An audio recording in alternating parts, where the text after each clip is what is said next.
കവിഞ്ഞൊഴുകുന്ന അനുഗ്രഹത്തിലേക്ക് നിങ്ങൾക്കേവർക്കും സ്വാഗതം.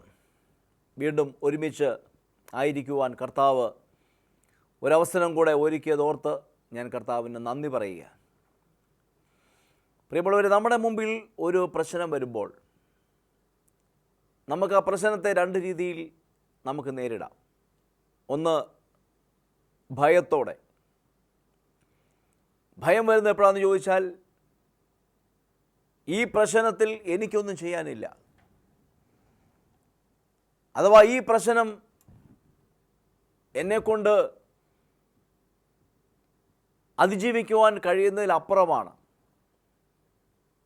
ഞാൻ ഇതോടുകൂടി തീരും, എന്നെ സഹായിക്കുവാൻ ആരുമില്ല, ഇങ്ങനെയുള്ളതായ തോന്നലുകളാണ് ആ വിഷയം വരുമ്പോൾ നമുക്ക് ഭയം വരാൻ കാരണം. എന്നാൽ അതുപോലെ തന്നെ അതേ പ്രശ്നം നമ്മുടെ ജീവിതത്തിൽ വരുമ്പോൾ ധൈര്യത്തോടും നമുക്കതിനെ നേരിടാം. ധൈര്യം വരുന്നത്, ഇല്ല, ഈ പ്രശ്നം എന്നെ തകർക്കത്തില്ല, ഈ പ്രശ്നത്തിൽ നിന്ന് എനിക്കൊരു വിടുതലുണ്ട്, ഈ വിഷയത്തിൽ ഞാൻ തകരാൻ ഞാൻ വിശ്വസിക്കുന്ന കർത്താവ് അനുവദിക്കത്തില്ല. അതുകൊണ്ട് പ്രശ്നത്തെ നോക്കി ധൈര്യത്തോടെ പറ, കർത്താവ് എനിക്ക് തുണ, ഞാൻ പേടിക്കത്തില്ല, മനുഷ്യന് എന്നെ ഒന്നും ചെയ്യുവാൻ പറ്റത്തില്ല, അഥവാ ഈ പ്രശ്നത്തിന്, ഈ രോഗത്തിന്, ഈ കടഭാരത്തിന്, ഇപ്പോൾ എൻ്റെ മുമ്പിലുള്ള ഈ വിഷയങ്ങൾക്ക് എന്നെ ഒന്നും ചെയ്യുവാൻ പറ്റത്തില്ല എന്ന് ധൈര്യത്തോടെ നമുക്ക് പറയാം. ഇന്ന് ആ ധൈര്യം ഞങ്ങളെ കേൾക്കുന്ന എല്ലാ പ്രിയപ്പെട്ടവരുടെ ഉള്ളിൽ ഉണ്ടാകട്ടെ. ഇന്ന് കേൾക്കാൻ പോകുന്ന ഈ വചനങ്ങൾ നിങ്ങൾക്ക് ധൈര്യവും ഉറപ്പും പ്രത്യാശയും നൽകുവാൻ മുഖാന്തരമാകട്ടെ എന്ന് ഞാൻ പ്രാർത്ഥിക്കുന്നു. നമുക്ക് ഇന്നത്തെ മെസ്സേജിലേക്ക് കടക്കാം. കർത്താവ് നിങ്ങളെ അനുഗ്രഹിക്കട്ടെ.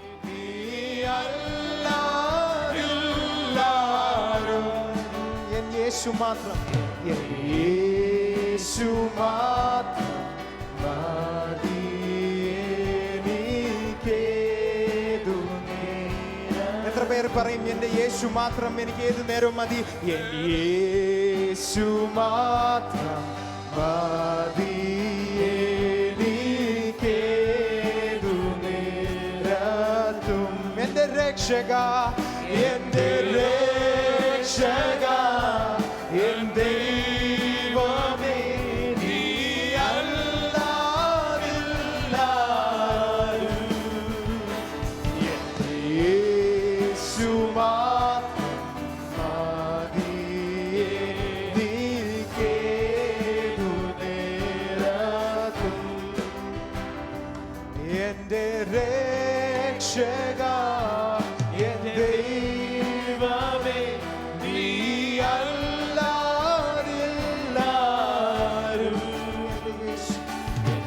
യേശു മാത്രം മതി എനിക്കേതു നേരം. അപ്പോസ്തലപ്രവൃത്തികളുടെ പുസ്തകം 3-ാം അധ്യായത്തിൽ നമ്മൾ കാണുന്നുണ്ട്, പത്രോസും യോഹന്നാനും ചേർന്ന് ആ ദേവാലയത്തിന്റെ മുമ്പിൽ ഭിക്ഷയാചിച്ചു കൊണ്ടിരുന്ന മനുഷ്യനെ നസറായനായ യേശുവിന്റെ നാമത്തിൽ നടക്കാന്ന് പറഞ്ഞ നിമിഷം, വർഷങ്ങളായി പിച്ചതണ്ടിക്കൊണ്ട് യെരൂശലേം ദേവാലയത്തിന് മുമ്പിലിരുന്ന മനുഷ്യൻ യേശുവിന്റെ നാമം തന്നിലേക്ക് വന്നപ്പോൾ, താൻ സ്വീകരിച്ചപ്പോൾ, താൻ തുള്ളിച്ചാടി അത്ഭുതകരമായി സൗഖ്യം പ്രാപിച്ചു. Praise the Lord. ഇത് കണ്ടപ്പോൾ എന്ത് സംഭവിച്ചു നമുക്ക് വായിക്കാം. അപ്പോസ്തലപ്രവൃത്തി 3:11 മുതൽ. അവൻ പത്രോസിനോടും യോഹന്നാനോടും ചേർന്ന് നിൽക്കുമ്പോൾ, ഈ സൗഖ്യമായ മനുഷ്യൻ പത്രോസിനോടും യോഹന്നാനോടും ചേർന്ന് നിൽക്കുമ്പോൾ ജനമെല്ലാം വിസ്മയം പൂണ്ട് ശലോമോന്റേത് എന്നു പേരുള്ള മണ്ഡപത്തിൽ അവരുടെ അടുക്കൽ ഓടിക്കൂടി. ജനങ്ങൾ എന്ത് ചെയ്തു? ഇവരുടെ കയ്യാൽ നടന്ന അത്ഭുതം കണ്ടപ്പോൾ കേവലം മത്സ്യബന്ധനക്കാരായിരുന്ന, കേവലം സാധാരണ മനുഷ്യരായിരുന്ന രണ്ടുപേരെ ദൈവം ഉപയോഗിക്കുകയാണ്. അടുത്തിരിക്കുന്ന ആൾ പറഞ്ഞാട്ടെ, കർത്താവ് നിന്റെ കൂടെ ഉള്ളതിനാൽ നിന്നെ മനുഷ്യർ ആശ്ചര്യത്തോടെ നോക്കാൻ പോകുകയാണ്, നിന്നിലൂടെ പല കാര്യങ്ങളും നടക്കാൻ പോകുകയാണ്, നീ ഒരു അത്ഭുത വ്യക്തിയായി മാറാൻ പോകുകയാണ്. ദേശത്ത് ദൈവം നിന്നെ മാനിക്കും, നിന്റെ ശുശ്രൂഷയെ കർത്താവ് മാറ്റും, നിന്റെ വാക്കുകൾക്ക് മാറ്റമുണ്ടാവും. പക്ഷെ അതൊന്നും നിന്റെ കഴിവല്ല, കർത്താവ് നിന്റെ കൂടെ നിന്നതാണ്. അഭിഷേകം നമ്മുടെ മേലുള്ളതാണ്. യേശു നമ്മളിൽ വന്നത് മാത്രമാണ് നമ്മളിൽ കാണുന്ന ഏതെങ്കിലും നന്മ. എന്നെ കേൾക്കുന്ന എല്ലാ ചെറുപ്പക്കാരും യൗവനക്കാരായ ശുശ്രൂഷകർ പ്രത്യേകം ഇത് ഓർത്തോണം. ഞാനും എൻ്റെ നല്ല യൗവനത്തിൽ 22-ാം വയസ്സിൽ ശുശ്രൂഷയിൽ വന്നൊരു വ്യക്തിയാണ്. എൻ്റെ ജീവിതത്തിലെ അനുഭവങ്ങളിൽ നിന്ന് കൂടെ ഞാൻ പറയട്ടെ. നമ്മുടെ കൈയാൽ ചിലതൊക്കെ നടക്കുമ്പോൾ നമ്മുടെ അകത്ത് ഞാനാ ചെയ്തേന്ന് തോന്നും. നമ്മളൊന്നുമല്ല, നമ്മൾ വേറെ ഉപകരണം മാത്രമാണ്. ഹല്ലേലൂയ. പഴയ നിയമകാലത്ത് മോശ താൻ ഇച്ചിരി കരാട്ടയും അഭ്യാസമുറകളൊക്കെ പഠിച്ചു കഴിഞ്ഞപ്പോൾ തൻ്റെ മേലുള്ള വിളി തൻ്റെ അകത്ത് അറിയാവുന്നത് കൊണ്ടായിരിക്കും താൻ പോയി എന്ത് ചെയ്തു, ഒരു മിസ്രൈമിനെ അടിച്ചങ്ങ് കൊന്നു, മണ്ണിൽ താഴെയിട്ടു. സ്തോത്രം. സമയത്തിന് മുമ്പേ തൻ്റെ പരിപാടി ചെയ്തു. എന്ത് സംഭവിച്ച? ഒറ്റ കാര്യം കൊണ്ട് ഫറവോനെ പേടിച്ച്, എല്ലാവരും ഇത് അറിഞ്ഞല്ലോ എന്ന് പേടിച്ച് താൻ എന്ത് ചെയ്തു, ആഫ്രിക്കയിലേക്ക് ഓടിപ്പോകേണ്ടി വന്നു. Praise the Lord. ഹല്ലേലൂയ. അവിടെ പോയ ഒരു ആഫ്രിക്കക്കാരി പെണ്ണിനെ, ഒരു പുരോഹിതന്റെ മകളെ കല്യാണം കഴിച്ച് അവനവിടെ ജീവിക്കുകയാണ്. 40-ാം വയസ്സിലാണ്. തൻ്റെ പ്രതീക്ഷകളെല്ലാം തീർന്നു. ഇനി എക്കാലവും ആട് തീറ്റി ഇവിടെ കഴിഞ്ഞേക്കാം എന്നുകൊണ്ടിരിക്കുമ്പോൾ ആ 40 വർഷം കൊണ്ട് ഈ പുള്ളിയുടെ കഴിവൊക്കെ മാറിക്കിട്ടി. താൻ വാക്കിലും എല്ലാം വളരെ ശക്തനായിരുന്നു എന്നാണ് സ്തഫാനോസിന്റെ പ്രസംഗത്തിൽ പറയുന്നത്. വാക്കിൽ ശക്തനായ പുള്ളി ആടിന്റെ പുറകെ നടന്ന് വിക്കനായി. സ്തോത്രം. അങ്ങനെ വിക്കു പിടിച്ചിരിക്കുമ്പോഴാണ് മുൾപ്പടർപ്പിൽ ഏത് കാണുന്നത്? തീ കത്തുന്നത് കാണുക. മുൾപ്പടർപ്പ് തീ കത്തുന്നു, പക്ഷെ മുൾപ്പടർപ്പ് എന്ത് ചെയ്യുന്നില്ല? വെന്തു പോകുന്നില്ല. മരുഭൂമിയിൽ താൻ കൂടെ കൂടെ കാണുന്ന ഒരു കാഴ്ചയാണ് മുൾപ്പടർപ്പ് തീ കത്തും. കത്തിയാൽ 2 മിനിറ്റ് കഴിയുമ്പോൾ എന്ത് ചെയ്യും? മുൾപ്പടർപ്പ് വെന്ത് ചാരം കിടക്കുന്നത് കാണാം. എന്നാൽ തൻ്റെ ജീവിതത്തിൽ കാണാത്തൊരു കാഴ്ച, മുൾപ്പടർപ്പ് കത്തുന്നു, വെന്തു പോകുന്നില്ല. എന്താണ് ഇതിന്റെ അർത്ഥം? നിന്നെയും ഞാൻ ഇതുപോലെ ഉപയോഗിക്കാൻ പോകുകയാണ്. നീ നിന്ന് കത്തിയെരിയും, പക്ഷെ നിന്നിൽ നിന്നൊന്നും ഞാൻ എടുക്കത്തില്ല. ഇത് നീ കത്തി ഉണ്ടാകുന്ന തീയല്ല, ഉയരത്തിൽ നിന്ന് നിന്റെ മേൽ കത്തുന്നൊരു തീയാണ്. ഇത് നിന്റെ കഴിവല്ല, നിന്റെ ബലമല്ല. കൈ കൊടുത്ത് പറ, നീയാ കഷ്ടപ്പെടുന്നതെങ്കിൽ ചാരമാകും കുഞ്ഞെന്ന് പറഞ്ഞ്. ഉയരത്തിലെ അഗ്നി വന്നിട്ട്, അഭിഷേകം വന്നിട്ട് കർത്താവ് നിന്നെ ഉപയോഗിക്കുന്നതാണെങ്കിൽ നീ ബലഹീനപ്പെടത്തില്ല, നീ പ്രയാസപ്പെടത്തില്ല. നിന്റെ മുമ്പിലുള്ള ദൗത്യങ്ങൾ കണ്ട് നീ ഭയപ്പെടത്തില്ല. നീ നിന്നു കൊടുത്താൽ മതി. അടുത്തിരിക്കുന്ന ആള് പറ, കുഞ്ഞെ നീ നിന്നു കൊടുത്താൽ മാത്രം മതി. ഞാനെന്നുള്ള ആ പറച്ചിലൊക്കെ ഒന്ന് അവസാനിപ്പിച്ച്, ഞാനല്ല. അതാണ് ഇവിടെ പൗലോസ് പറയുന്നത്, ഞാനല്ല. ഉറക്കെ പറ, ഞാനല്ല. ഇന്ന് എത്ര പേര് ഞാനല്ല എന്ന് യഥാർത്ഥത്തിൽ ഗ്രഹിക്കുമോ? ഞാനാകുന്നവന്റെ അത്ഭുത ശക്തി, ഉയരത്തിലെ അഗ്നി നിന്റെ മേൽ വന്നിട്ട് ലോകം അത്ഭുതപ്പെടുന്ന പോലെ നീ കത്തിയെരിയാൻ പോകുകയാണ്. ഇത് ശുശ്രൂഷയിൽ മാത്രമല്ല, ബിസിനസ്സിൽ കർത്താവ് കാണിക്കും. ഇത് ബിസിനസ്സിൽ മാത്രമല്ല, വിദ്യാഭ്യാസത്തിൽ കർത്താവ് കാണിക്കും. വിദ്യാഭ്യാസത്തിൽ മാത്രമല്ല, വീട്ടു ജോലിയിൽ കർത്താവ് കാണിക്കും. ഭൗതികത്തിൽ കർത്താവ് കാണിക്കും. ഇന്ന് എന്നെ കേട്ടുകൊണ്ടിരിക്കുന്ന എല്ലാ ദൈവമക്കളും ഞാൻ ഉറക്കെ വിളിച്ചു പറയട്ടെ, നിന്നെ കാണുന്നവർ അത്ഭുതപ്പെടും.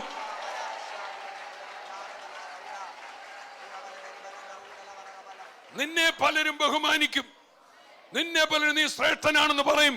പക്ഷെ നീ ഒരു കാര്യം മനസ്സിലാക്കിക്കണം, ഇത് ഞാനല്ലല്ലോ, ഇത് എന്റെ കൂടെയുള്ള ദൈവകൃപയാണല്ലോ, ഇത് എന്റെ മേൽ കത്തുന്ന അഗ്നിയാണല്ലോ. അത് ഗ്രഹിക്കുന്ന മക്കളെ ഓർത്ത് ഞാൻ കർത്താവിനെ സ്തുതിക്കുകയാണ്. ദൈവം അവനോട് പറഞ്ഞു, ഇപ്പോൾ വരിക, ഞാൻ നിന്റെ ദൗത്യത്തിനായി ഇസ്രായേൽ ജനതയെ ഫറവോന്റെ അടിമത്തത്തിൽ നിന്ന് വിടുവിക്കുവാനുള്ള വലിയ ദൗത്യം. 1-2 പേരെ അല്ല, 2 പേരെ രാത്രി പതുക്കെ മതിൽ കടത്തി ബസ്സെ കയറ്റി കൊണ്ടുവന്ന പരിപാടിയല്ല. ഇതങ്ങനെ രഹസ്യത്തിലൊന്നും ചെയ്യാൻ ഒക്കുകയില്ല. 2 പേരെ ഒരാളെ ആണെങ്കിൽ പമ്മി എൻ്റെ പുറകെ പോരെ, എൻ്റെ പുതപ്പിനടി കയറി നിന്നൊക്കെ പറയാം. ഇതങ്ങനെയല്ല. എത്ര ലക്ഷം പേരാ? 25 പേരല്ല, 25,000 പേരല്ല, 2.5 ലക്ഷം പേരല്ല, പിന്നെ 25 ലക്ഷം പേര്. നമ്മുടെ നെഹ്റു സ്റ്റേഡിയത്തിൽ 75,000 പേരോ അങ്ങനെ ഇരിക്കത്തുള്ളൂ. അങ്ങനത്തെ എത്ര എണ്ണം?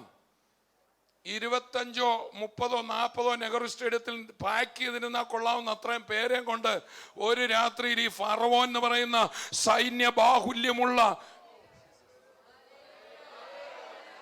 നിന്നെ കൊണ്ട് ചില വലിയ ദൗത്യങ്ങൾ കർത്താവ് ചെയ്യിക്കും. ആ മലയുടെ മുമ്പിൽ നിന്ന് ഞാനിതെല്ലാം ചെയ്യണമെന്ന് പറഞ്ഞാൽ കർത്താവ് പറയുന്ന നീ ചെയ്തോളാൻ പറയും. സ്തോത്രം. ഇന്ന് 2 കാര്യം ഞാൻ പറയാം. 1, മഹത്വം എടുക്കരുത്. 2, ദൗത്യങ്ങളെ ഭയപ്പെടരുത്. കൈകൊടുത്ത് പറ, ദൗത്യങ്ങൾ ചെയ്തു കഴിയുമ്പോൾ എന്റെ കഴിവാണെന്ന് നീ പറയുകയും അരുത്. വലിയ ദൗത്യങ്ങൾ കണ്ടിട്ട് ഇത് എന്നെ കൊണ്ട് എങ്ങനെ നടക്കുമെന്നും ചോദിക്കരുത്. ഇത് രണ്ടും പറയുമ്പോൾ നീ ദൈവത്തെ തള്ളിപ്പറയുകയാണ്. Praise the Lord. നിനക്ക് ഏൽപ്പിച്ചു തരാൻ ദൈവം തന്നിരിക്കുന്ന വലിയ ചില ജോലികൾ, നിന്റെ കുഞ്ഞുങ്ങളെ വളർത്തുന്നതായിരിക്കും, വലിയൊരു ദേശത്തെ വിടുവിക്കുന്നതായിരിക്കും, അനേക ദൈവമക്കളെ നടത്തുന്നതായിരിക്കും. എനിക്ക് കഴിവില്ല എന്ന് പറയുമ്പോൾ നീ ദൈവത്തെ നിഷേധിക്കുക. ഇല്ല, ഞാനാ ഇതൊക്കെ ചെയ്തതെന്ന് പറയുമ്പോഴും നീ ദൈവത്തെ നിഷേധിക്കുക. അതിന് പകരം കർത്താവേ, എനിക്കിതിന് കഴിവില്ല, പക്ഷെ നിന്റെ കൃപ എന്റെ മേലുണ്ടെങ്കിൽ ഈ കുന്നുകളെ മറികടക്കുവാൻ, ഈ കോട്ടകളെ ഇടിക്കുവാൻ, ഈ ജനത്തെ കൊണ്ടു നടക്കുവാൻ എനിക്ക് സാധിക്കും. കരമടിച്ച് വായ് തുറന്ന് കർത്താവിനെ സ്തുതിക്കാം. അസാധ്യതകളുടെ ചിന്തയുമാ ഇന്ന് പകൽ പിശാച് അനേകരുടെ ഉള്ളിൽ പ്രവർത്തിക്കുമ്പോൾ, ദൈവത്തിന്റെ മക്കളെ, എന്നെ ശക്തനാക്കുന്നവൻ മുഖാന്തരം എനിക്ക് സകലവും ചെയ്യാൻ കഴിയും. ആമേൻ. അപ്പൊ ആദ്യം ആ കരാട്ടയൊക്കെ അഭ്യസിച്ച് കഴിഞ്ഞപ്പോൾ, വിദ്യകളൊക്കെ അഭ്യസിച്ച് കഴിഞ്ഞപ്പോൾ എന്നെ കൊണ്ട് ഏതാണ്ടൊക്കെ സാധിക്കുമെന്ന് തോന്നി. അപ്പോൾ കർത്താവ് തെളിയിച്ചു കൊടുത്ത്, നിന്നെ കൊണ്ടൊന്നും നടക്കത്തില്ല. ഇപ്പോൾ വരിക, നിന്നെ ഞാൻ അയക്കും. നേരത്തെ തന്നെ പോകില്ലായിരുന്നു, ഇനി ഞാൻ അയക്കും. നേരത്തെ നിന്റെ കഴിവ് കൊണ്ട് പോകില്ലായിരുന്നു, ഇനി ഞാൻ അയക്കും. ഇനി ഞാൻ നിന്നെ കൈകളിലെടുക്കാൻ പോവുകയാണ്. എന്നെ കേൾക്കുന്ന ഓരോ വിശ്വാസികളോട് ഞാൻ പറയാം, നമ്മൾ പണ്ട് യേശുവിനെ രക്ഷിതാവായി സ്വീകരിച്ച ഇന്നിപ്പോ തന്നെ അങ്ങ് ജീവിക്കുകയാണോ? നോ. ഞാൻ 84 സ്വീകരിച്ചതാ, ഞാൻ 2005 സ്വീകരിച്ചതേ ഉള്ളൂ. ഓരോ മിനിറ്റും അവന്റെ കൃപയിൽ ആശ്രയിച്ച് ഈ ആഴ്ചയിൽ പോകുന്ന ഓരോ കാര്യത്തിനും നീ തന്നെ പോകാതെ, കർത്താവ് എന്നെ ഒന്ന് കൊണ്ടുപോകണമേ, നീ എന്റെ കൂടെ ഇരുന്നു കൊണ്ടത് ചെയ്യണമേ, എന്നെ ഒരു വെറും ഉപകരണമായി കരങ്ങളിലെടുത്ത് ഉപയോഗിക്കണമേ എന്ന് നീ ഒന്ന് പറഞ്ഞു നോക്കിക്കേ. കർത്താവിന്റെ സാന്നിധ്യം ഇന്ന് ഈ ആഴ്ചയിൽ നിന്റെ യാത്രയിൽ നീ കാണും. കർത്താവിന്റെ സാന്നിധ്യം ഈ ആഴ്ചയിൽ കഞ്ഞി വെക്കുമ്പോൾ നീ കാണും. കർത്താവിന്റെ സാന്നിധ്യം ഡ്രൈവ് ചെയ്യുമ്പോൾ നീ കാണും. കർത്താവിന്റെ സാന്നിധ്യം ആ ഓഫീസിൽ ചെന്ന് മീറ്റ് ചെയ്യേണ്ട സ്ഥാനത്ത് കാണും. ആ ബാങ്കിൽ നിന്ന് വെളിപ്പെടും, ആ സ്കൂളിൽ വെളിപ്പെടും, ഈ ആഴ്ചത്തെ പരീക്ഷയിൽ വെളിപ്പെടും, നിന്റെ വളർത്തു മൃഗത്തെ വളർത്തുന്നിടത്ത് വെളിപ്പെടും, നിന്റെ കൃഷിയിടത്തിൽ വെളിപ്പെടും. ദൈവത്തിന്റെ പൈതലെ, നീ ഒന്ന് അനുവദിക്കാമോ? കർത്താവ് എങ്ങും തള്ളിക്കയറി ചെല്ലാറില്ല. കർത്താവിന്റെ പ്ലാൻ ഉണ്ടെങ്കിലും നമ്മൾ പൂർണ്ണമായി അവന് വിട്ടുകൊടുക്കണം. ഹല്ലേലൂയ. ഒടുവിൽ അയക്കാൻ തുടങ്ങിയപ്പോൾ മോശ പറയാ, എനിക്ക് കഴിവില്ല, എന്നെ എന്ത് ചെയ്യരുത്, അയക്കരുത്. ഇപ്പോഴാ നിന്നെ കൊള്ളാമെന്ന് എനിക്ക് പിടികിട്ടി. നീ കഴിവില്ലെന്ന് നിനക്ക് പിടികിട്ടിയല്ലോ, ഇനിയിപ്പോൾ എനിക്ക് നിന്നെ ഉപയോഗിക്കാൻ പറ്റും. നിനക്കുണ്ടാന്ന് തോന്നിയ കഴിവ് പോലും ഞാൻ തന്നതാ. നിനക്ക് അഭ്യാസമുറകൾ പഠിക്കാൻ ഞാൻ അവസരം തന്നു. ഞാനാണ് നിന്നെ മരിക്കേണ്ട സ്ഥാനത്ത്, നൈൽ നദിയിൽ കൊന്നെറിയപ്പെടേണ്ട സ്ഥാനത്ത്, അതേ നൈൽ നദിയിലൂടെ നിന്നെ രാജ്ഞിയുടെ കയ്യിലെത്തിച്ച് ഞാനാണ് നിന്നെ കൊട്ടാരത്തിൽ എത്തിച്ചത്. ഞാനാണ് നിന്നെ അഭ്യാസ മുറകളും ആ ജ്ഞാനവും പഠിക്കുവാൻ ഞാനാണ് നിന്നെ ഒരുക്കി. പക്ഷെ നീ കണ്ടില്ല, നീ ഓർത്ത് നിന്റെ കഴിവായിരുന്നത്. ഞാനാണ് നിന്നെ ഡിഗ്രി പഠിപ്പിച്ചത്, ഞാനാണ് നിന്നെ ആ ഭവനത്തിൽ അയച്ചത്, ഞാനാണ് നിന്നെ സ്കൂളിൽ അയച്ചത്, ഞാനാണ് നിന്റെ ഫീസ് കൊടുത്തത്. നീ അറിഞ്ഞില്ല നിന്റെ കാര്യം നിന്റെ കഴിവാണെന്നാലും. ഞാനാണ് നിനക്ക് ബിസിനസ് തന്നത്, ഞാനാണ് നിനക്ക് ലാഭമുണ്ടാക്കാൻ കഴിവ് തന്നത്, ഞാനാണ് നിന്നെ വചനം പഠിപ്പിച്ചത്, ഞാനാണ് നിനക്ക് ശുശ്രൂഷ തന്നത്, ഞാനാണ് നിന്റെ അധരങ്ങളിലൂടെ ഇരുന്ന് ഞാൻ നിന്റെ കൈയാൽ പ്രവർത്തിച്ചത് കൊണ്ടാണ് രോഗി സൗഖ്യമായത്. അത് തിരിച്ചറിഞ്ഞ് നമുക്കൊന്ന് കർത്താവിനെ സ്തുതിക്കാം. ദൈവമക്കളെ, സ്തുതിയും സ്തോത്രവും ഒന്ന് താളത്തിലും ഈണത്തിലും പറഞ്ഞില്ലെങ്കിൽ ഉള്ളിൻ്റെ ഉള്ളിൽ ഒരു ദൈവബദലം ഒന്ന് ഗ്രഹിക്കട്ടെ. ഇനി നമ്മൾ ഗ്രഹിക്കുന്നില്ലെങ്കിൽ കർത്താവ് ഗ്രഹിപ്പിച്ചു തരും. നമ്മുടെ കഴിവിൽ ആശ്രയിച്ചു പോയാൽ അധികം താമസിക്കാതെ പിടികിട്ടും, കുഞ്ഞെ നിന്നെ കൊണ്ട് ഇതൊന്നും നടക്കത്തില്ല. എന്നാൽ സ്തോത്രം, അതാണ് പൗലോസ് ശ്ലീഹ പറയുന്നത്, ഞാൻ ബലഹീനനായിരിക്കുമ്പോൾ തന്നെ ഞാൻ ശക്തനാണ്. ഞാൻ ബലഹീനനാണോ? ചിലയിടത്ത് എനിക്ക് പ്രവർത്തിക്കാൻ പറ്റുന്നില്ലേ? അവിടെ എനിക്ക് പേടിക്കാനില്ല, ഞാനില്ലെങ്കിൽ അവൻ പ്രവർത്തിച്ചോളുമല്ലോ. നിന്റെ കഴിവിനെ ദൈവം ഉപയോഗിക്കും, പക്ഷെ നിന്റെ കഴിവ് പോയെന്നും കൊണ്ട് ദൈവം പ്രവർത്തിക്കാതിരിക്കില്ല. ഹല്ലേലൂയ. നമ്മുടെ ജീവിതം കൊണ്ട് നമ്മൾ മനസ്സിലാക്കാൻ പോകുന്നത് ഈ കർത്താവിനെയാണ്. ഈ സ്തോത്രം നമ്മുടെ ജീവിതം കൊണ്ട് നമുക്ക് തിരിച്ചറിയാൻ പോകുന്നത് ഞാനല്ലെന്ന്. ഹലോ, ഇവിടെ ഇരിക്കുന്ന ഓരോരുത്തരും വിശ്വാസികളോടും ശുശ്രൂഷകരോടുമാണ് ഞാൻ പറയുന്നത്. നിങ്ങളൊരു 50 വർഷം കഴിയുമ്പോൾ, അല്ലെങ്കിൽ നിങ്ങളുടെ ജീവിതം 80-ാമത്തെ വയസ്സ് വരെ ചെല്ലുമ്പോൾ ഒരു കാര്യം തിരിച്ചറിയും, ഇതൊന്നും ഞാനല്ലെന്ന്. ഞാനാകുന്നവൻ ഞാനാണെന്ന് പറഞ്ഞവൻ അവൻ തന്നെയാണ് ജഡത്തിൽ വെളിപ്പെട്ട കർത്താവെന്ന് പിടിച്ചറിയും. അതാണല്ലോ പൗലോസ് ശ്ലീഹ ചോദിക്കുന്നത്, നീ ആരാകുന്ന കർത്താവേ? അവനെ അറിയുന്നതായിരിക്കും ക്രിസ്തീയ ജീവിതം. നിനക്ക് പരാജയം വന്നിടത്തും നിന്നെ പേര് പോകാതെ അവൻ നോക്കുന്നുണ്ടായിരുന്നു. പത്രോസെ, നീ വാളെടുത്ത് വെട്ടിയപ്പോൾ സകലരും നിന്നെ അവിടെ കൊണ്ട് തീർക്കാമായിരുന്നു. അവിടെയും ആ കാതെടുത്ത് വെച്ച് സൗഖ്യമാക്കിയത് നീ അറിഞ്ഞില്ല. നീ അറിയാതെ നിന്നെ ഞാൻ വിടുവിക്കുന്നുണ്ടായിരുന്നു. ഇന്ന് എന്നെ കേൾക്കുന്ന ഓരോ ദൈവമക്കളോടും ഞാൻ പറയട്ടെ, നീ അറിയാതെ കർത്താവ് നിന്നെ വിടുവിച്ചുകൊണ്ടിരിക്കുക. നീ അതൊക്കെ ചെയ്തെന്ന് നിനക്ക് തോന്നും. നീ ചെയ്തതല്ല, ഞാൻ നിന്നെ കൊണ്ട് ചെയ്യിച്ചതാ. നീ അവിടെ ചെന്നെന്ന് നിനക്ക് തോന്നുമല്ല, ഞാൻ കൊണ്ടുചെന്നതാ. ഇന്ന് എല്ലാ ഭയവും മാറിപ്പോകട്ടെ, എല്ലാ ആശങ്കകളും മാറിപ്പോകട്ടെ, എല്ലാ സ്വയം മഹത്വങ്ങളും എല്ലാ അഹങ്കാരങ്ങളും മാറിപ്പോകട്ടെ. അവൻ മാത്രമെല്ലാമെന്നൊന്ന് ഒരു തിരിച്ചറിവ് ഇന്ന് പകൽ ദൈവമക്കളുടെ ഉള്ളങ്ങളിലേക്ക് വരട്ടെ. എല്ലാ അഹന്തയുടെ ദുരാത്മാവും വിട്ടുമാറട്ടെ. എല്ലാ സ്വയപ്രശംസയുടെ ദുരാത്മാവും, എല്ലാ കഴിവുകേടാണ് എനിക്ക്, എന്നെ കൊണ്ടൊന്നും നടക്കത്തില്ലെന്നുള്ള എല്ലാ അശക്തികളുടെ ബോധ്യങ്ങളും ഇന്ന് പകൽ വിട്ടുമാറിയിട്ട് കൃപ മാത്രമാണ് കർത്താവേ, നിന്റെ കൃപയാലാണ് ഞാൻ എന്ന് തിരിച്ചറിഞ്ഞാൽ ഇനിയും നീ അവന്റെ കൃപ ആസ്വദിക്കാൻ പോകുകയാണ്. ഇതുവരെ ദൈവം ചെയ്ത കൃപ നീ തിരിച്ചറിഞ്ഞാൽ ഇനിയും കുഞ്ഞെ നീ എന്റെ കൃപ ആസ്വദിക്കാൻ പോകുകയാണ്. ഇനിയും ഞാൻ നിന്നെ കൊണ്ട് ചെയ്യിക്കും, ഇനിയും ഞാൻ നിന്നെ കൊണ്ട് ചെയ്യിക്കും. ഞാൻ പ്രാരംഭത്തിൽ ഓർപ്പിച്ചതുപോലെ ഭയപ്പെടരുത്, വിശ്വസിക്കണം. ഭയപ്പെടാതെ ധൈര്യത്തോടെ ഒന്ന് നിൽക്കുക. കർത്താവ് നിങ്ങളെ വിടുവിക്കും, വഴി കർത്താവ് തുറക്കും. നമുക്ക് കണ്ണുകളെ അടയ്ക്കാം, നമുക്ക് പ്രാർത്ഥിക്കാം. യേശുവിൻ്റെ നാമത്തിൽ കർത്താവെ, ഞങ്ങൾ ഒരു മനസ്സോടെ പ്രാർത്ഥിക്കുന്നു. ഇന്ന് ഞങ്ങളെ കേൾക്കുന്ന പലരും പല വിഷയങ്ങളുടെ മുമ്പിൽ ഭാരപ്പെട്ട് അവർ ഭയത്തോടെ ആ വിഷയത്തിൻ്റെ മുമ്പിൽ നിൽക്കുമ്പോൾ യേശുവിൻ്റെ നാമത്തിൽ ഇപ്പോൾ തന്നെ അവരുടെ ഉള്ളിൽ ധൈര്യം വരട്ടെ. കർത്താവ് എനിക്ക് തുണ, എൻ്റെ കർത്താവ് എന്നെ കൈവിടത്തില്ല. ഈ അവസ്ഥയിൽ നിന്ന് എന്നെ കർത്താവ് വിടുവിക്കും. അവൻ്റെ അടിപ്പിണരുകളാൽ എനിക്ക് സൗഖ്യമുണ്ട്. അവൻ്റെ ദാരിദ്ര്യത്താൽ എനിക്ക് സാമ്പത്തികമായ നന്മയുണ്ട് എന്നുള്ള ധൈര്യം ഓരോ ഉള്ളങ്ങളിലും ഇപ്പോൾ തന്നെ വരട്ടെ. ഈ സമയത്ത് തന്നെ രോഗബന്ധനങ്ങൾ അഴിയട്ടെ. യേശുവിൻ്റെ നാമത്തിൽ ഇപ്പോൾ തന്നെ ബന്ധനങ്ങൾ, രോഗബന്ധനങ്ങൾ ഇപ്പോൾ തന്നെ അഴിയട്ടെ.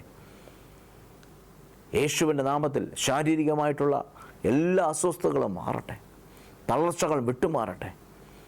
സ്ട്രോക്ക് വന്ന് ഒരു സൈഡ് മുഴുവൻ ബലക്ഷയം വന്നിരിക്കുന്ന വ്യക്തികൾക്ക് വേണ്ടി പ്രാർത്ഥിക്കുന്നു. ഇപ്പോൾ തന്നെ സൗഖ്യമാകട്ടെ, സൗഖ്യമാകട്ടെ. ഒരു കറണ്ട് അടിക്കുന്ന പോലെ ഒരു അനുഭവം ആ ഭാഗത്ത് ഇപ്പോൾ തന്നെ വ്യാപരിക്കുമ്പോൾ ജീവൻ വ്യാപരിക്കട്ടെ, ജീവൻ വരട്ടെ എന്ന് കൽപ്പിക്കുന്നു. യേശുവിൻ്റെ നാമത്തിൽ ലിവറുകൾക്ക് സൗഖ്യം വരട്ടെ. ഹാർട്ടിലേക്കുള്ള പമ്പിങ് നോർമലാകട്ടെ, വേദനകൾ മാറട്ടെ. യേശുവിൻ്റെ നാമത്തിൽ ഇപ്പോൾ തന്നെ കൽപ്പിക്കുകയാണ്. കർത്താവെ, അവിടുന്ന് തൊട്ട് സൗഖ്യമാക്കിയിരിക്കുക. സ്തോത്രം. അസ്ഥികൾ ദ്രവിക്കുന്ന ബുദ്ധിമുട്ട് മാറട്ടെ എന്ന് കൽപ്പിക്കുന്നു. അപ്പോൾ തന്നെ സാമ്പത്തികമായിട്ട് കർത്താവ് വഴി തുറക്കണം. മനസ്സിൻ്റെ ഭയങ്ങളെല്ലാം മാറട്ടെ. കർത്താവെ, അങ്ങ് അത്ഭുതം ചെയ്യണമേ. മരണഭയത്തെ മാറ്റി ധൈര്യവും ഉറപ്പും കർത്താവ് നൽകുന്നതിനായി സ്തോത്രം. വിടുവിച്ചതിനായി നന്ദി. യേശുവിൻ്റെ നാമത്തിൽ തന്നെ ആമേൻ, ആമേൻ, ആമേൻ. കർത്താവ് നിങ്ങളെ സഹായിക്കും. ഭാരപ്പെടരുത്, ഭയപ്പെടരുത്, ധൈര്യത്തോടെ നിൽക്കുക. God bless you. കൗൺസിലറെ, ഇന്നത്തെ ഈ മിഷമം നടന്നുകൊണ്ടിരിക്കുകയാണ്. ഇന്നത്തെ ആരാധന ഒരു അത്ഭുതകരമായി സംഭവിച്ചു. ഈ അപ്പച്ചൻ ചമ്പക്കുളം എന്ന സ്ഥലത്തു നിന്ന് കോട്ടയത്ത് എത്തിയിരിക്കുകയാണ്. എത്തിയത് വെറുതെ അല്ല. ഈ അപ്പച്ചൻ്റെ ഒരു കവറുണ്ട്. അപ്പച്ചൻ വന്നിരിക്കുന്നത് ഏകദേശം 1.5 മാസത്തോളം തൊഴിലുറപ്പ് ജോലിക്ക് പോയി 10,000 രൂപ സമ്പാദിച്ച് അതുകൊണ്ടൊരു TV പ്രോഗ്രാം സ്പോൺസർ ചെയ്യാൻ വേണ്ടിയാണ് എത്തിയിരിക്കുന്നത്. അത് തോമസ് ഉട്ടനെ നേരിട്ട് തന്ന് പ്രാർത്ഥിച്ച് തോമസ് ഉട്ടനെ ഏൽപ്പിക്കണം എന്നാണ് ഈ അപ്പച്ചൻ്റെ ആഗ്രഹം. അപ്പച്ചൻ എത്ര വയസ്സുണ്ട്? 70-ാം വയസ്സിലും തൊഴിലുറപ്പിന് പോകുന്നുണ്ടോ? പോകുന്നുണ്ട്. ഇപ്പം കുറച്ച് ദിവസമായിട്ട് പോകാറുള്ളൂ. എന്നാലും പോകണമെന്നുണ്ട്. പിന്നെ മുട്ടുവേദനയാണ്, മുട്ടുവേദന സഹിച്ചുകൊണ്ട് പോകുന്നുണ്ട്. തൊഴിലുറപ്പിന് പോയാൽ ഒരു ദിവസം എത്ര രൂപ കിട്ടും? തൊഴിലുറപ്പിന് പോയാൽ ഒരു ദിവസം 200 സംഭാവനകൾ മേടിക്കാനുള്ള അക്കൗണ്ട് ഇല്ല. ഇത് മുഴുവൻ ഓട്ടോറിക്ഷ ഓടിക്കുന്നവരും തൊഴിലുറപ്പ് ജോലി ചെയ്യുന്ന ഇതുപോലുള്ള അപ്പച്ചന്മാർ കൊടുത്തതാണ്. യേശുവിനെ സ്നേഹിച്ചു കൊടുത്തതാണ്. കർത്താവിന്റെ വേലയിൽ ഇങ്ങനെ കൊടുക്കാനുള്ള അപ്പച്ചന്റെ ഒരു ആഗ്രഹം എന്തുകൊണ്ടാണ് ഇത്രയും കഷ്ടപ്പെട്ട്? എന്നാലും ദൈവത്തിന്റെ വചനം ദൈവത്തിന് കൊടുക്കാൻ പറ്റത്തില്ല. ഓരോരുത്തർ കാര്യം ഓർക്കുമ്പോൾ നമ്മളിപ്പോൾ പറഞ്ഞാൽ യേശുവിനെ പറഞ്ഞാൽ ആദ്യം വിശ്വസിക്കരുത്. എൻ്റെ യേശുവിനെ അറിഞ്ഞപ്പം തൊട്ട് ഇനി മരിക്കുന്നിടം വരെ ഈ യേശുവിൻ ജീവിക്കണമെന്നാണ് എൻ്റെ വിചാരം. മറ്റുള്ളവരെ ഈ കർത്താവിനെ അറിയിക്കണമെന്നും കൂടെ ആഗ്രഹം ഉണ്ട്. അറിയിക്കണമെന്നാ, വളരെ അറിയിക്കണമെന്ന് ആഗ്രഹമുണ്ട്. ഈ തൊഴിലുറപ്പിന് പോകുന്ന വഴി സുവിശേഷം പറയും. ഞാൻ എന്നും TV വെച്ച് കാണുന്നുണ്ട്. ഇപ്പം രാവിലെ 6:30 കേൾക്കുന്നുണ്ട്, വൈകിട്ടും രാവിലെ എന്നും കേൾക്കുന്നുണ്ട്. ബ്രദറിന്റെ കാര്യം ഓർക്കുമ്പോൾ ഇത് സങ്കടമാ. ബ്രദർ ഇങ്ങനെ പാവത്താനത്ത് ഇങ്ങനത്തെ ഒരു മനുഷ്യൻ ഉണ്ടായല്ലോ എന്ന് ഞാൻ വിചാരിക്കുക. അത് അച്ചായ ഞങ്ങളെ ഒന്നും കാണരുത്, ഇത് യേശു ക്രിസ്തുവിന്റെ സ്നേഹം. ഞങ്ങളിപ്പോ അച്ചായന്റെ കൈ ഒന്ന് പിടിച്ച് മുത്താൻ ആഗ്രഹിക്കും. കാരണം എന്നാന്നറിയോ, ഇത് അനേകർക്ക് ഇത് വെളിപ്പെട്ടിട്ടില്ല, അച്ചായനെ പോലുള്ളവർക്ക് വെളിപ്പെട്ടു. സോ ഇത് നമ്മുടെ മിഷൻ മന്ദിലേക്ക് നമ്മുടെ മീഡിയ ഡയറക്ടറെ ഏൽപ്പിക്കുകയാണ്. യേശുവിന്റെ നാമത്തിൽ ഇത് കണ്ടുകൊണ്ടിരിക്കുന്ന എല്ലാവരും ഒന്ന് കൈനീട്ടി അനുഗ്രഹിക്കണേ. ഈ അച്ചായനെ മാത്രമല്ല, ഈ തവണത്തെ മിഷൻ മന്ദിൽ കൊടുത്ത വേറെ ചില കവറുകളായിരുന്നു. അതുപോലെ നിങ്ങൾ പലരും അയച്ചു, എല്ലാവരും അയക്കണം. എല്ലാവരും ഈ മിഷൻ മന്ദിൽ നിങ്ങൾ ഒരിക്കലെങ്കിലും TV പ്രോഗ്രാം കണ്ട, ചെറിയ തുക ആയിക്കൊള്ളട്ടെ, വലിയ തുക ആയിക്കൊള്ളട്ടെ, ഒരു TV പ്രോഗ്രാം സ്പോൺസർ ചെയ്യാൻ ഈ അപ്പച്ചൻ 10,000 രൂപ തൊഴിലുറപ്പിൽ തന്നു. നിങ്ങൾക്കത് ചെയ്യാൻ പറ്റും. ബിസിനസ്സുകാരനാണോ, ലക്ഷങ്ങൾ കൊടുക്കാൻ പറ്റും. നമ്മളൊരു സായിപ്പിന്റെയും പൈസ നോക്കുന്നില്ല. നമ്മളെല്ലാം കൂടെ നോക്കിയാൽ ഈ യേശുവിന്റെ സുവിശേഷം കൊടുക്കണ്ടേ? കർത്താവ് വരാനായി പ്രിയപ്പെട്ടവരെ. ഈ സുവിശേഷം അറിയിക്കാനുള്ള ബാധ്യത നമ്മുടെ എല്ലാവരുടെയും കൂടെ. ഈ അപ്പച്ചൻ പറഞ്ഞു കേട്ടോ, എനിക്ക് പറയാൻ പറ്റാത്തത് TV കൂടെ അറിഞ്ഞോളുമല്ലോ, അതുകൊണ്ട് അപ്പച്ചൻ കൊടുത്തത്. ആരാണിത് അറിയിക്കേണ്ടത്? കുറെ പാസ്റ്റർമാരോ അച്ഛന്മാരോ ഒന്നുമല്ല, എല്ലാ വിശ്വാസികളെയും കടപ്പാടാണ്. നമുക്കെല്ലാം കൊടുക്കണം. ഈ മിഷൻ മന്ദിൽ എല്ലാവരും കൊടുക്കണം. എല്ലാവരും ഇത് കണ്ടുകൊണ്ടിരിക്കുന്ന കുടുംബങ്ങൾ ഇപ്പൊ തന്നെ പ്രാർത്ഥിച്ച് നിങ്ങൾ എന്താ കൊടുക്കാൻ പോകുന്നത്? നിങ്ങൾക്ക് ഈ സ്ക്രീനിൽ കൊടുക്കാനുള്ള ആ അഡ്രസ്സുകൾ കിട്ടും. നേരിട്ട് ഓൺലൈനായിട്ട് നിങ്ങൾക്ക് കൊടുക്കാം. അതിന്റെ വിവരങ്ങൾ നിങ്ങൾക്ക് സ്ക്രീനിൽ കിട്ടും. ഇതൊരു വലിയ ഗിവിംഗ് സെലിബ്രേഷൻ നമ്മുടെ യേശു കർത്താവിന് കൊടുക്കാൻ പോവാ. പൗലോസ് പറഞ്ഞുകൊണ്ട് സങ്കടത്തോടെ ആരും കൊടുക്കരുത്, ആരും നിർബന്ധിച്ചിട്ട് കൊടുക്കരുത്. ഞങ്ങൾ നിർബന്ധിക്കാൻ ആഗ്രഹിക്കുന്നില്ല, എന്നാൽ നിങ്ങളുടെ നല്ല മനസ്സ് ഉണർത്താൻ ആഗ്രഹിക്കുക. പൗലോസ് ആ തെസ്സലോനിക്ക സഭ ഇല്ലായ്മയിൽ നിന്ന് കൊടുത്ത കാര്യം കൊരിന്ത്യരോട് പറയാ, നമുക്ക് അവര് കഷ്ടപ്പാടിൽ നിന്ന് കൊടുത്തു. ഇത് പറഞ്ഞ് നിങ്ങളുടെ നല്ല മനസ്സ് ഞാൻ ഉണർത്തുക. ഈ സമയത്ത് ഇത് കേൾക്കുന്ന ഓരോരുത്തരുടെയും നല്ല മനസ്സ് ഉണർന്നു വരട്ടെ. അത് ഇവിടെ ദൈവമക്കൾ ആരാധിച്ചുകൊണ്ടിരിക്കുക. ഈ ആരാധനയുടെ മധ്യത്തിൽ നിന്നുകൊണ്ട്, എന്റെ തൊട്ടു പുറകിൽ ആരാധന ആരംഭിച്ചു കഴിഞ്ഞു. ആരാധനയുടെ മധ്യത്തിൽ നിന്നുകൊണ്ട് ഞങ്ങൾ ചേർന്ന് നിങ്ങളെ അനുഗ്രഹിക്കാൻ പോവുക. ഈ അപ്പച്ചനെ എല്ലാവരും ഒന്ന് അനുഗ്രഹിച്ച്, കർത്താവെ ഈ മകനെ ഞങ്ങൾ ഒന്നിച്ചേർന്ന് അനുഗ്രഹിക്കുക. നിന്റെ വേലയിൽ ഈ മകൻ കൊടുത്തല്ലോ, ആ തൊഴിലുറപ്പ് ചെയ്യുന്നതിൽ നിന്ന് ഇന്ന് നിന്റെ വേലയിൽ കൊണ്ട് കൊടുത്തിരിക്കുമ്പോൾ ഞങ്ങൾക്കറിയാം കർത്താവെ ഇത് വർദ്ധിച്ചു വരും. ആ 5 അപ്പം വർദ്ധിച്ചു വന്നതുപോലെ കർത്താവെ ഞങ്ങളുടെ ഈ ചാനലിനെ, കർത്താവെ ഞങ്ങളുടെ ഈ പ്രോഗ്രാമുകളെ ലോകഭാഷകളിലേക്ക് യേശുവിനെ കൊടുക്കുക. ഇതുപോലുള്ള മക്കൾ കൊടുത്തതിനെ നീ വർദ്ധിപ്പിക്കും. അനുഗ്രഹിക്കുക. അച്ചായനും തലമുറയും ആത്മീയവും ഭൗതികവും അനുഗ്രഹിക്കപ്പെടും. കൂടാതെ ഈ TV കണ്ടുകൊണ്ട് കൊടുക്കണമെന്ന് ആഗ്രഹിച്ച് ഇപ്പോൾ ഇരിക്കുന്ന എല്ലാവരുടെ മേലും കർത്താവ് വഴികൾ തുറക്കണം. ഉദ്ദേശിക്കാത്ത വഴികൾ തുറക്കണം.